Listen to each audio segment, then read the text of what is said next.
you ever reached a stage in work or in your life where you just can't handle things anymore? Maybe you lose your cool a little bit more easily than before, or maybe you just want to be able to perform better.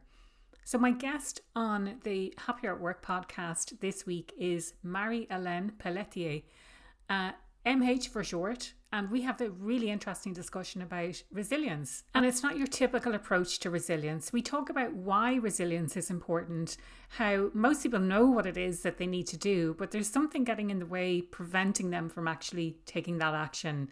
And so we talk about the steps that you can take to build better resilience, why it's important, and what we can do to build up that habit and build resilience for when we really, really need it.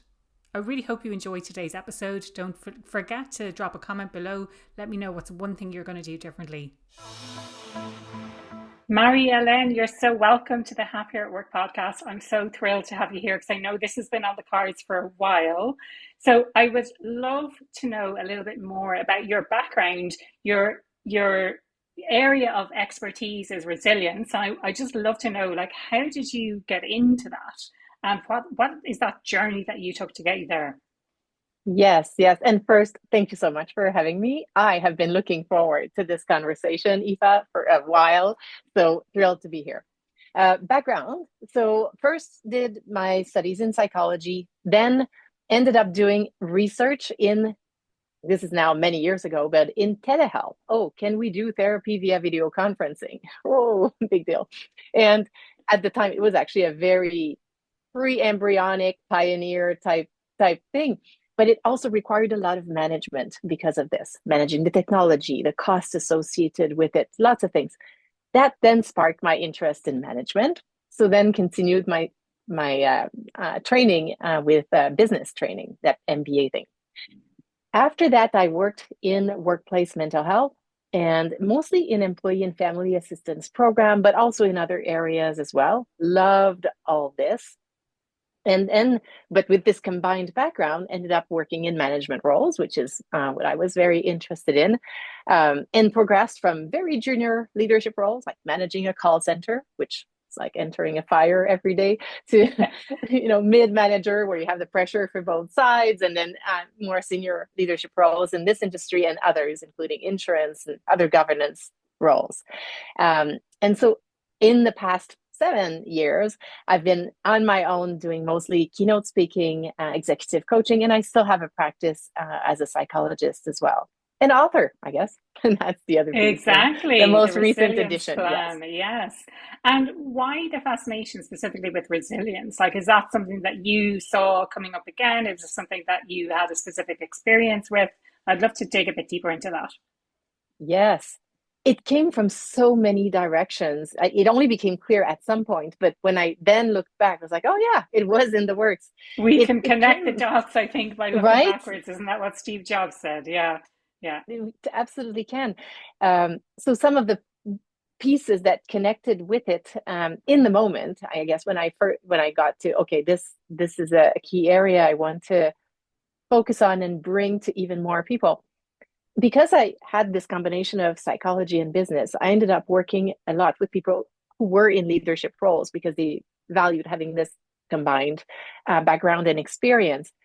So these individuals were often highly capable, resourceful, doing things in a very efficient, successful way a lot of the time, and feeling that pressure and being used to people seeing them as the rock and them seeing themselves as the rock.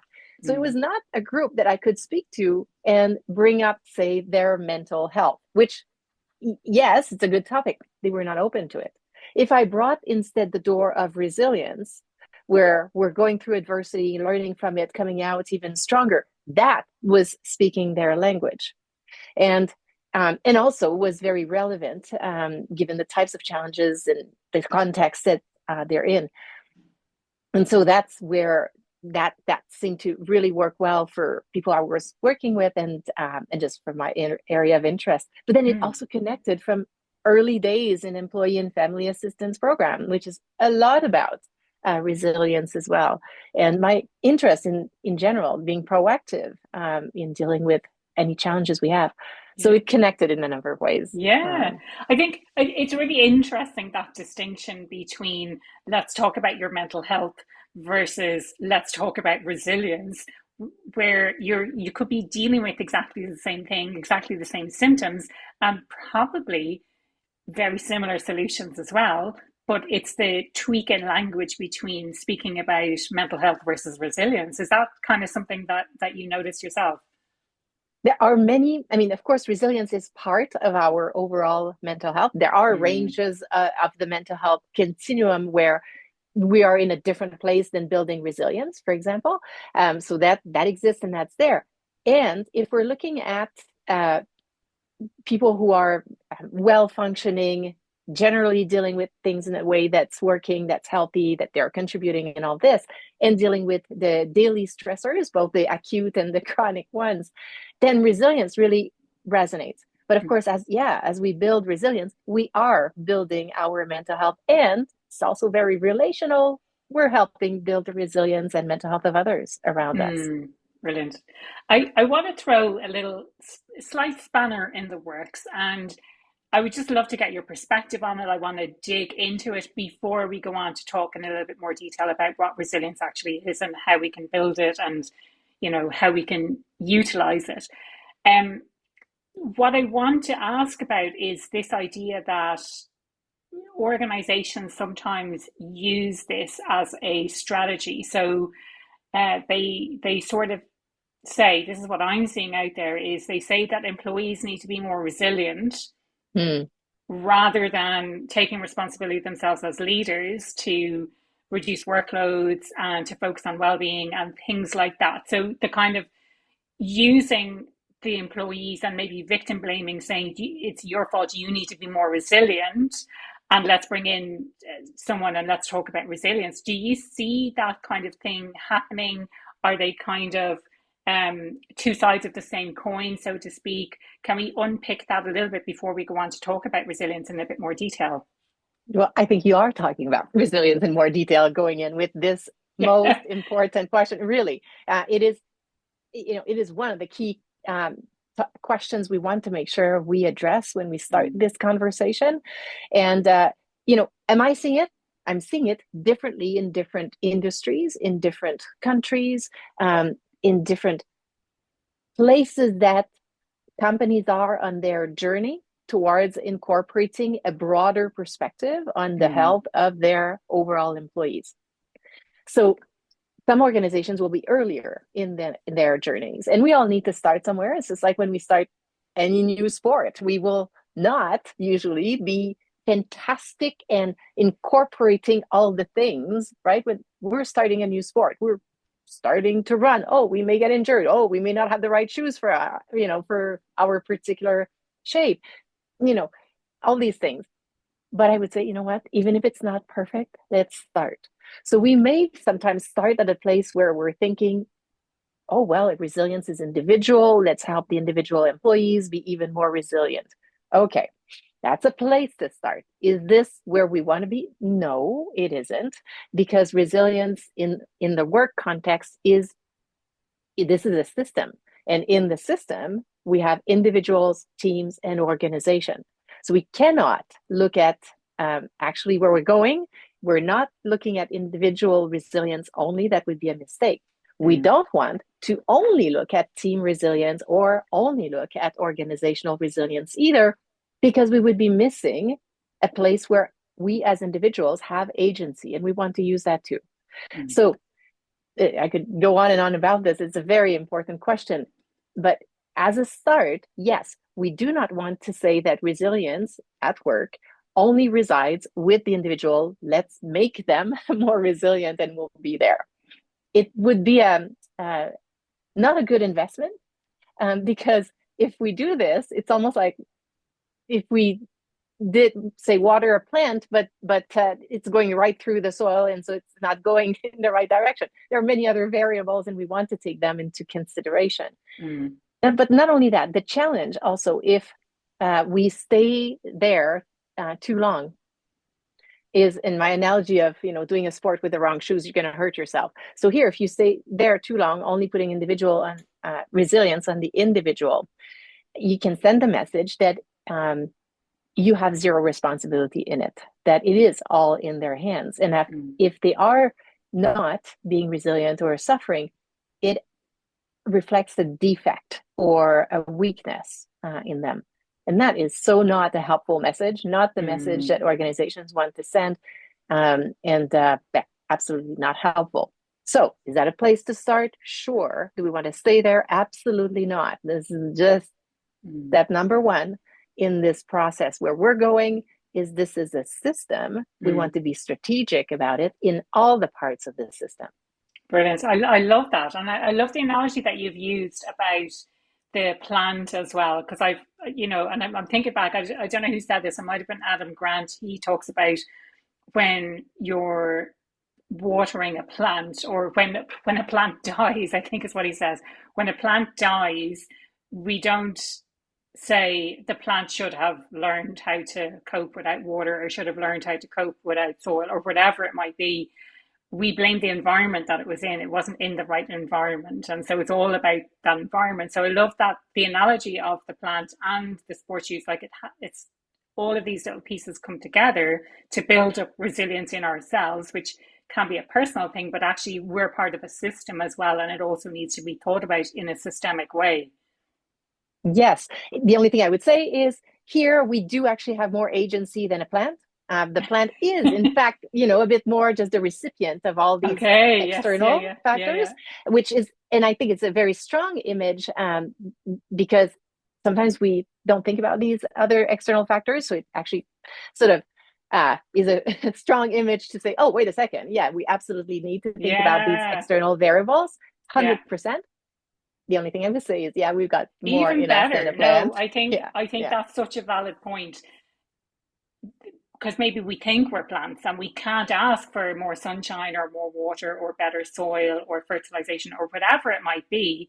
We think that we don't have any control over what's going on in the environment around us, and we blame and we play the victim, all of these kinds of things. But actually we do. We can step up and say, this is not working for me. How can I get support? What do I need? That's right. Yeah, you can express your needs, say these things, build your own resilience outside that will increase your baseline, which then makes it easier to speak and deal with the challenges. Yeah. There's many things, including, and I love that you brought that up, walking. Love it. Love it. Right? Sometimes that is part of the solution. Resilience is not about persisting at all costs. Yeah. And I've done that as well. I've left situations where it wasn't working for me and I just felt like I had to get out. So I definitely did that myself. Another kind of personal opinion or observation about resilience is that we often build better resilience when we go through hardships. When something bad has happened, we realize just how strong we are. And I'd love to talk about that before we go on to talk about more the systemic nature. Is that something that you've seen as well? That kind of either we realize how strong we are, or it's a great way to build resilience is when we go through hard things. Yes. I think there's a few pieces that are very important. That's a great observation as well. So yes, like anything, again, we could use a sport analogy. When we have more practice, more exposure, right? It generates opportunities for us to learn, grow, in parts, see what we're made of at times. Yes, it could do that. Now, there's also a point at which, do we need that many hardships to get stronger? Not necessarily. There are ways to build resilience that is not only by having exposure to even more hardships, for example. I think people will be happy to hear that. Right? No.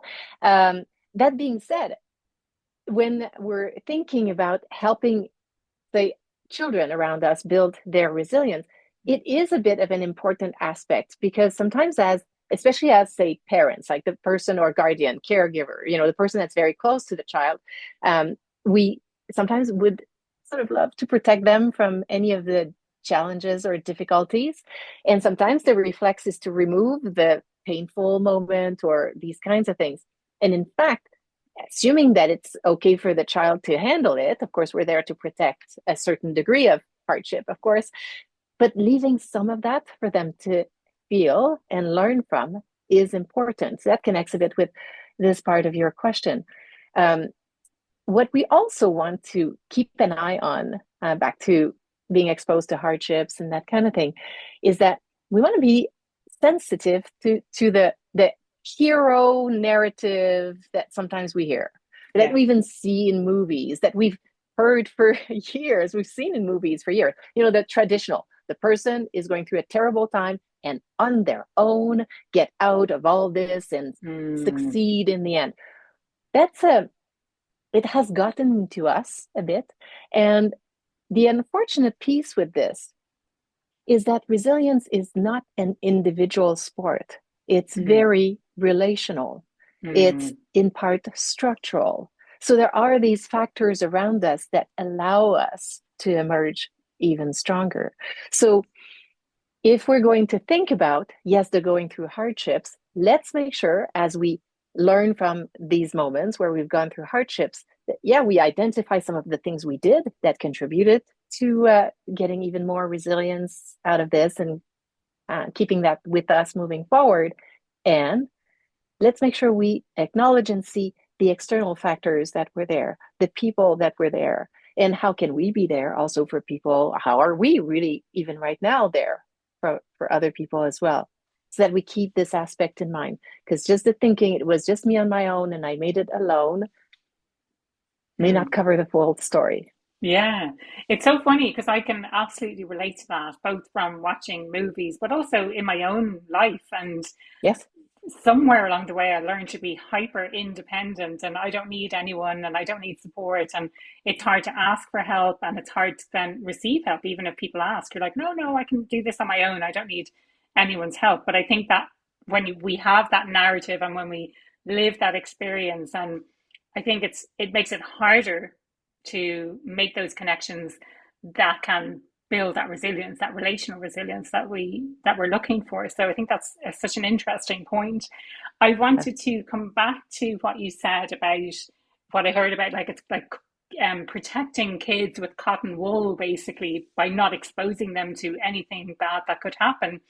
And relate it back to the workplace where sometimes we Yeah. protect people from making mistakes.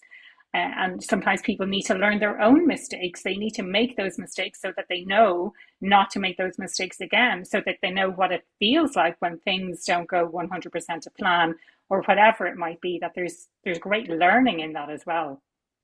Yes.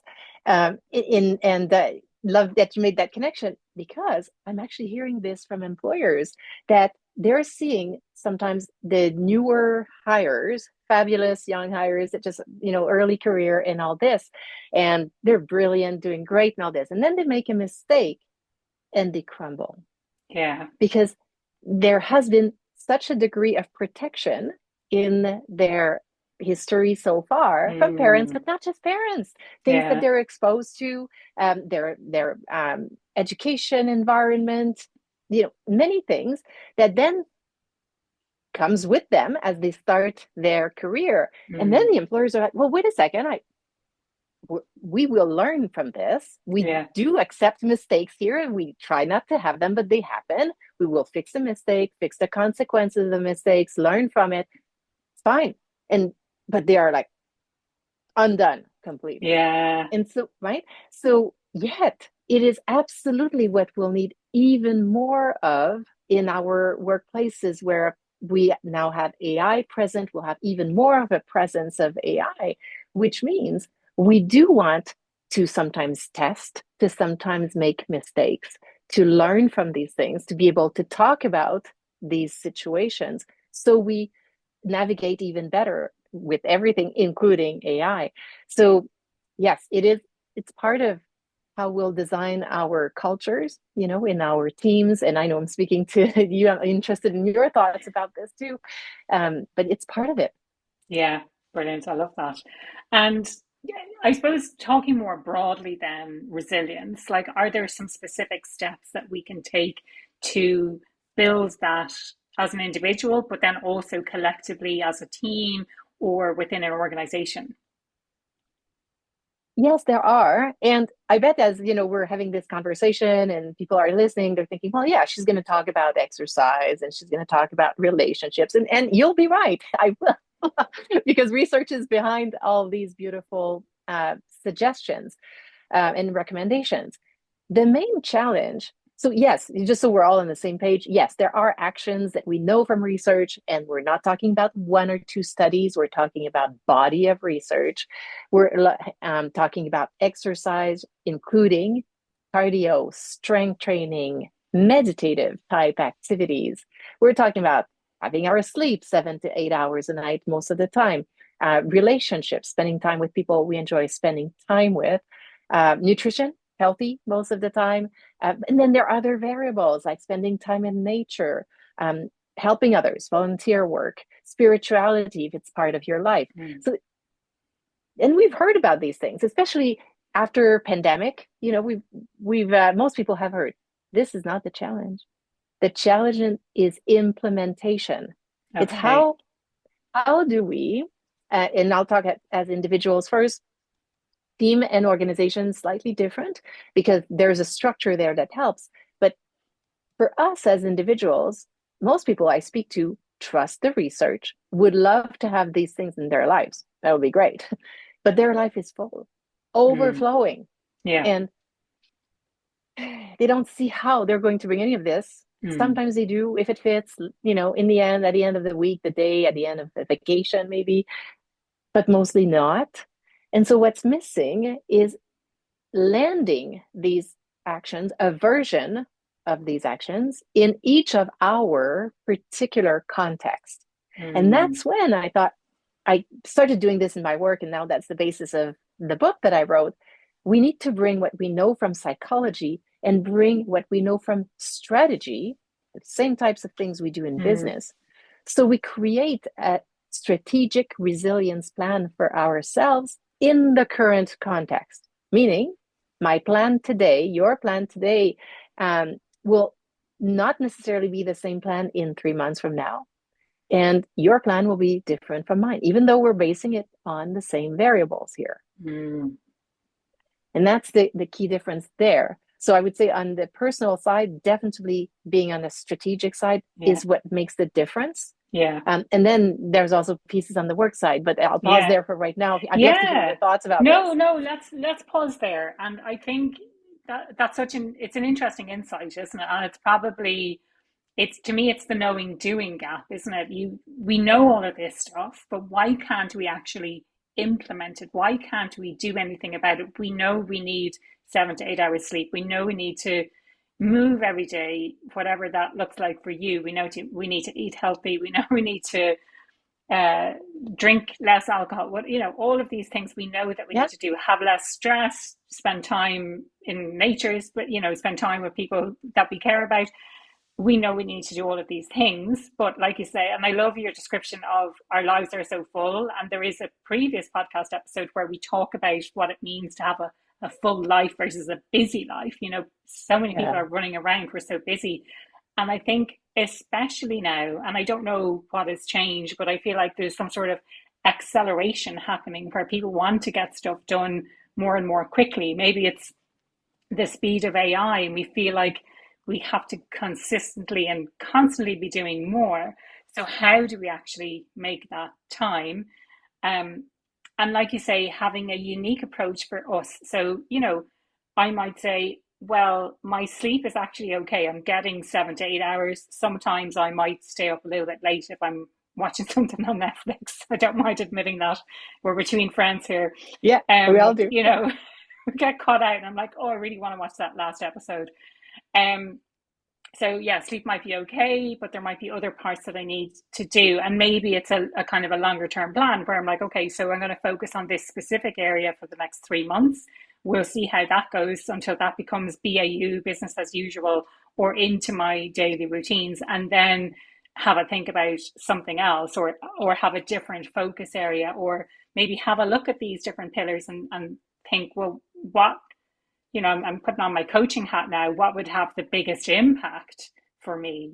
Is it making time for relationships? Is it catching up with friends on a more regular basis? All of these specific things. So I love how you said that, like all of these things help us to cope better. And actually, another question I had that I didn't ask at the start, and it's really the answer to the question, like, why do we need to be more resilient? Like, why?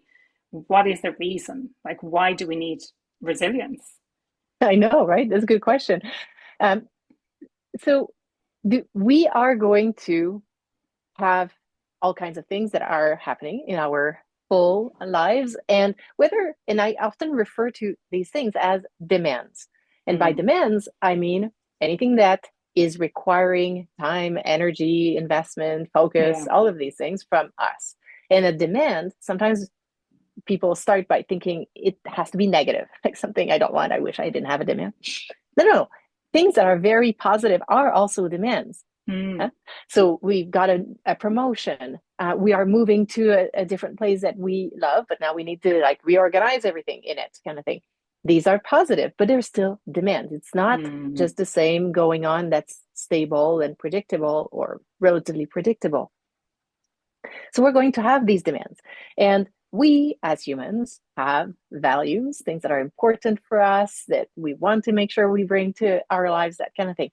So if we want to be in these lives and be happier at work, happier in our personal lives as well, we want to have the capacity to meet these demands or manage mm, them. Sometimes it's yeah. not meeting by doing the thing, but it's managing what the demand is, deprioritizing this or other things, whatever.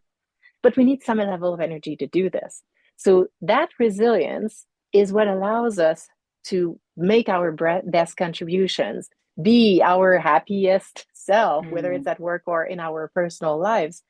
And so, and when I explain this, I'll sometimes say, just even think for yourself, myself, anyone with us listening to this today, think of the best moments in your life, past 2, 10, 20, whatever years you had that energy. Often mm, you'll actually notice that those protective factors were there.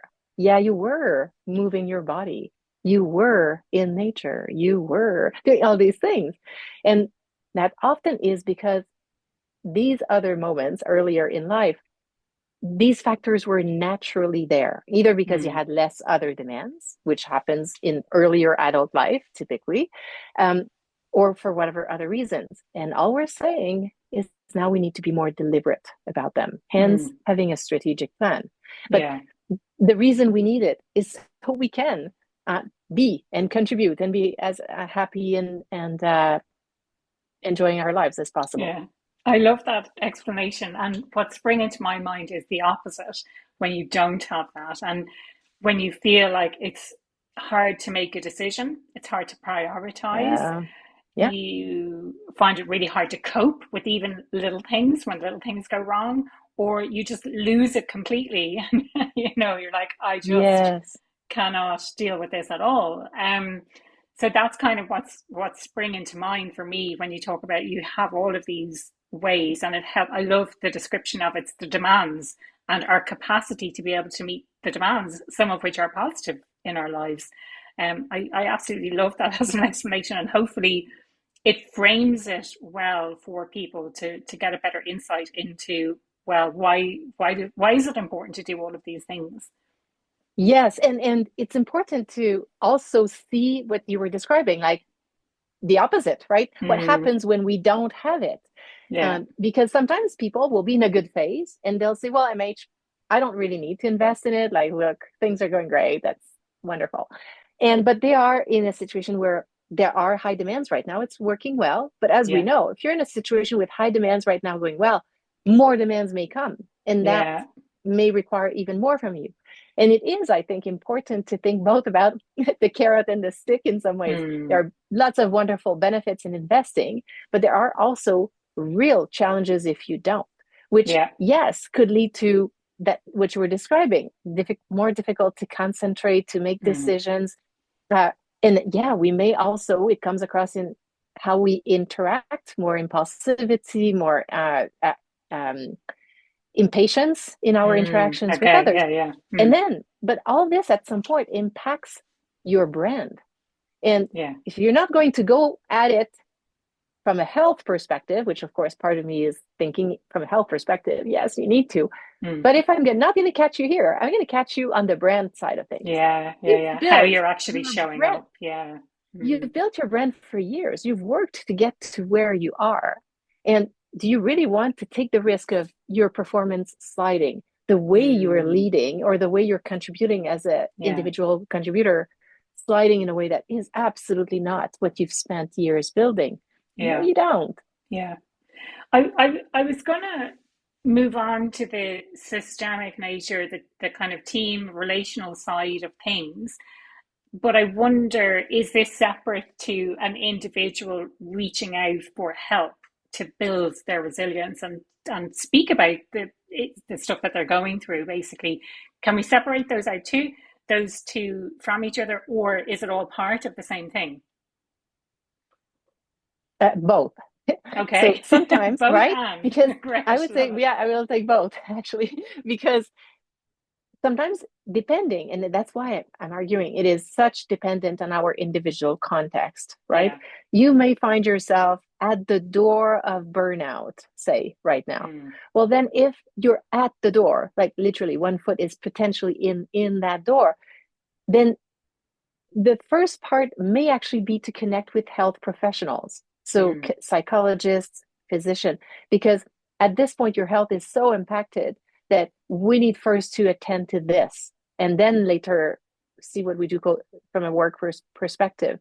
We need that first.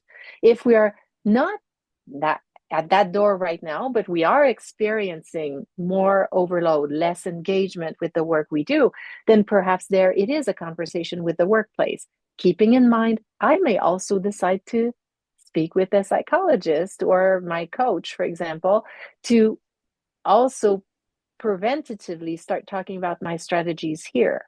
So it will very much depend. And mm. if you're unsure, I would say do both, because we probably need to open more doors than less. Yeah, that brings me back to something that you mentioned earlier, actually, which was this idea of when things are going well, we think, oh no, I don't need that. I don't, I'm doing okay at the moment. But actually, that's the perfect time to build these resilient strategies and to get into the habit of doing those things because we do need to prepare for the future. Like it's not, like you say, things are going well, but more demands are going to come your way, and you might not necessarily have the capacity to deal with everything that's coming.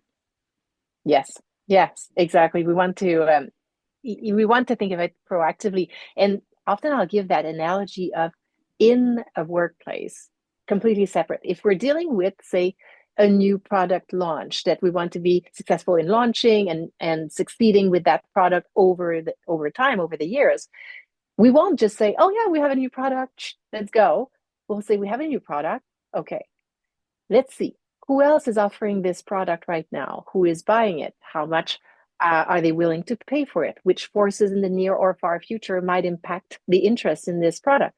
We will do all this, and all I'm saying is let's do the same for our resilience.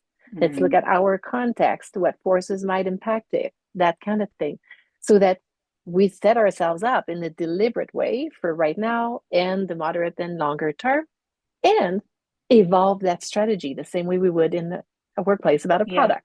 Mm, yeah, Yeah. like revisit it from time to time to see, well, what Yes. is it that I'm doing? And I think, dare I say it, but when things get busy, when we have, to use your language, when we get more demands than what we necessarily have capacity for, oftentimes our resilience and coping strategies are the first things to go. Uh, Yeah. Gym in the morning, no, scrap it. I don't have time. I have to focus on work.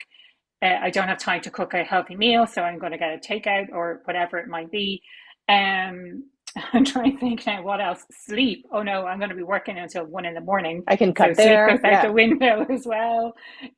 Yeah. So like there's all of these things. They're really the first things that slide, and they're the things that help us to cope better with the demands that are coming at us.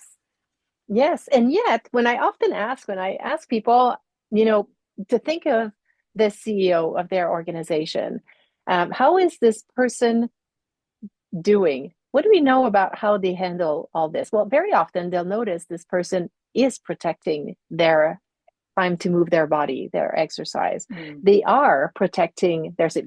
Granted, they are at a place where there are advantage. They are in a situation that the rest of us are not in, from a flexibility perspective, but also Mm. from a responsibility perspective. So if we're looking Yeah. just at that aspect, no doubt this individual is very busy. Mm. No doubt they have lots of very high demands on their plate that they are managing. And look at it, they are incorporating these recommendations.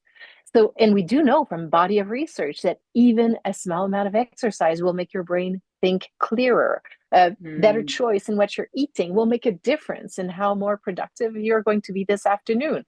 So it is, and I think it will be interesting to see also for the even younger generation who is hearing about these things more in school, and it's even more part of their language, and then Yeah. how which choices they will make as Yeah. they bring their Certainly, best. it's Yeah. not something I ever learned about or was taught about in school. I don't think we Me even neither. had that language. We wouldn't have even known about it. Before we wrap things up, I'd love to talk a little bit more about the systemic nature. So you were saying, like in a team or an organization, how we can build resilience at that level as well, which is different to that individual level that we spoke about. Yes. Yes. um, so at the organizational level, often the ways in which resilience will be impacted is as the organization connects their overall health strategy with deeper or more specific strategies on mental health, for example, which often will incorporate elements of psychological safety. So as the organization increases the priority they put on the mental health of their employees and their resilience, the psychological safety they bring to the overall organization, the more that's going to help. Now, and that's often at the organizational level. For many of us, we're either leading a team or in a team. So we're here, and what do we do? Specifically, what kinds of actions can we consider? And many of them will connect with what we would do for psychological safety at the organizational level. But just to get more specific, okay, what can you and I do tomorrow, right? We can look at factors like, yeah, the workload. Mm. We could look at opportunities for growth and development. We can look at the culture of our team. Yes, we're part of a larger culture, true. And we can also decide as a team what kinds of beliefs do we want to adopt as a group. And when I mention, say, workload, sometimes people say, oh, MH, can't touch that. It's just too much. Stay there. It's on everybody's mind. So either you talk about it or you don't. Better to talk about it. And no, we're not thinking of changing 80% of the workload. Obviously, there are roles and things we need to be doing.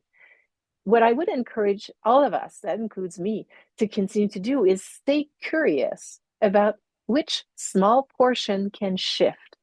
And if you're wondering, oh, well, okay, what small portion? Where do I start?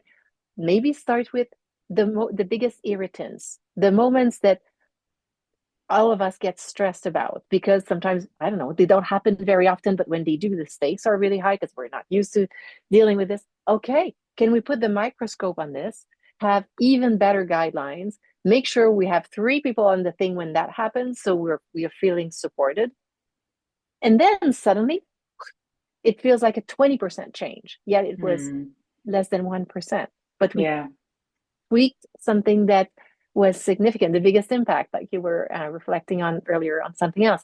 So these are examples of things. As teams, another one that I find is so doable is, as teams will sometimes, of course, talk about everything that's on our plate right now, coming. Okay, can we also talk about the most demanding moment for our team in the next year? The moment where most people know, oh yeah, that's the dark month. We just have to put our head down and do it. Mm.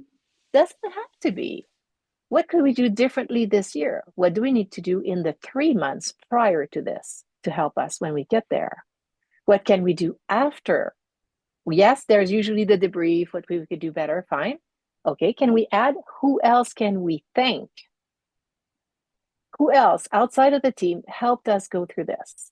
And now we're building a culture of recognition even more. Mm. We're connecting even more. All this builds. It doesn't happen in just a one gesture. It builds Yeah. over time. Yeah. but it does build over time. Yeah. So Yeah. yeah, can we start now?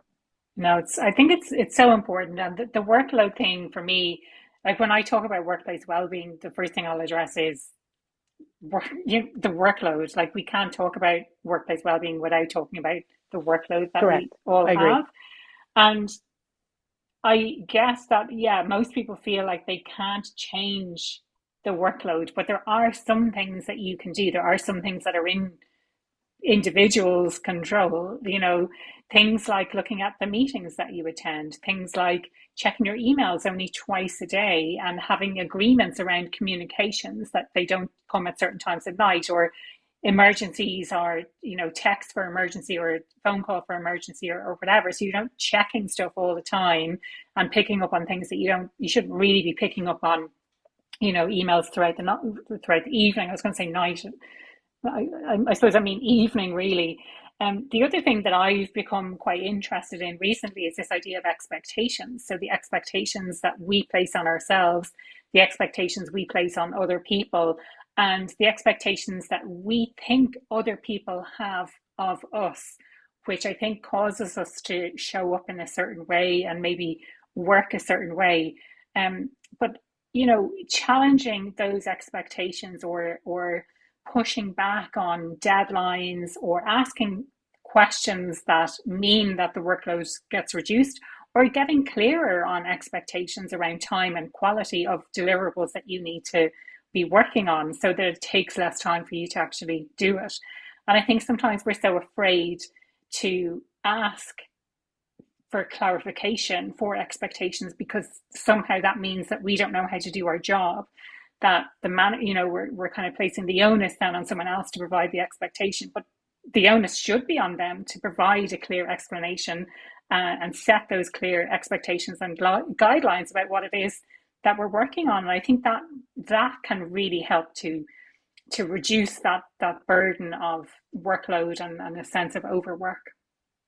I 100% agree. And I think that is the nugget there, that I think if all of us use that more often, it would help. Mm, That piece about just asking. So, yeah. because sometimes people think, oh, now, I have all these expectations on me and I need to either meet them or push back. And then I feel uncomfortable pushing back, so I don't. So, blah. How about, yeah, just asking for clarity? Because Mm, then, and it goes both ways. Again, we're in a relationship, we're in a system. If you're a leader, invite these conversations, check in. And if you are a member of a team, bring it up. Let's talk about it. Because so many times, and I bet so many people listening to this will nod as we're thinking about these moments where, how many times, it didn't necessarily happen often, but hopefully it will connect with one of your experiences where you're in a tough situation, you think you're very full, there's now actually no way you can do all the 10 things that are on your plate for this particular date. And somehow you decide to go to your boss thinking, oh, and the boss just says, oh, MH, just these three things, we can wait 2 months for these two things. That's fine. mm, This one, just do the first step. That's what is actually needed for the mm. deadline. The other ones, we can push them after. And then you're like, number one, you're like, yay. And but you're also like, seriously? Yeah, I've been pushing myself to get this done when it's not actually needed at all. Or there is flexibility where I Yeah, assumed there wasn't. yeah, Or it yeah. was expressed as a We deadline, have so so it many looked like not assumptions that work. flexible. Yeah, So, and that's the beautiful thing. So if that connects, or even if you see the huge change that this brings, let's be that leader who is yeah. saying, you know what, if it looks like this is too full, talk to me, because sometimes I may be able to help. And if you're that person in the team, go and talk, because that's the reason for the structure. The person above us, above, or our leader, has a visibility that we don't. That's normal. Mm, hmm. That's part of the structure. Let's use that visibility. You can even express it that way.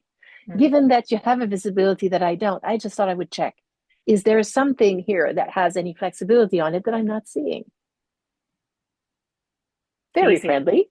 Yeah.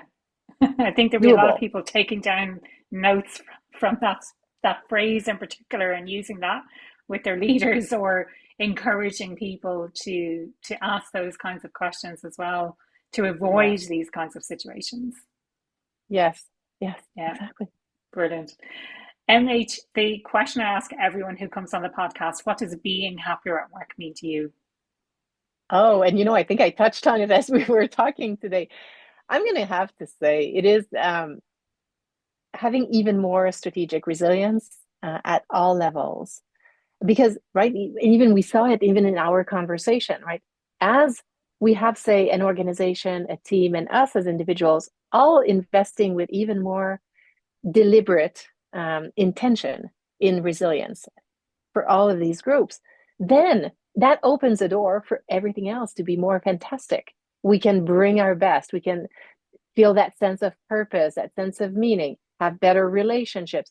All of this then will be components that, to me, in my personal experience Mm, and in the work that I do, yeah, just brings fabulous moments of happiness at work. So yeah, I'm going to go I for love that. strategic resilience. I love that. And if people want to find out more about you, if they want to buy your book, what is the best way to connect with you? Okay. Thank you for asking. So they can go to theresilienceplan.com. That will bring you to my book, what I do, everything. LinkedIn, always great. Love connecting, hearing your thoughts, and seeing what you're interested in. So LinkedIn is also a great way. And we'll have that Brilliant. in the show notes if you're able. I have Yeah, some worksheets that come from the book that can be used independently. They can be used without or with the book. So and they're free. So we'll have the link yeah, for that. fantastic. Yeah, yeah. No, we'll pop the LinkedIn, the link to your book, and link to the worksheets as well in the show notes. Amazing. Thank you. Brilliant. Thank you so much for the conversation today. I think we went wide and we went deep. I really, really enjoyed it. Thank you so much for sharing your wisdom.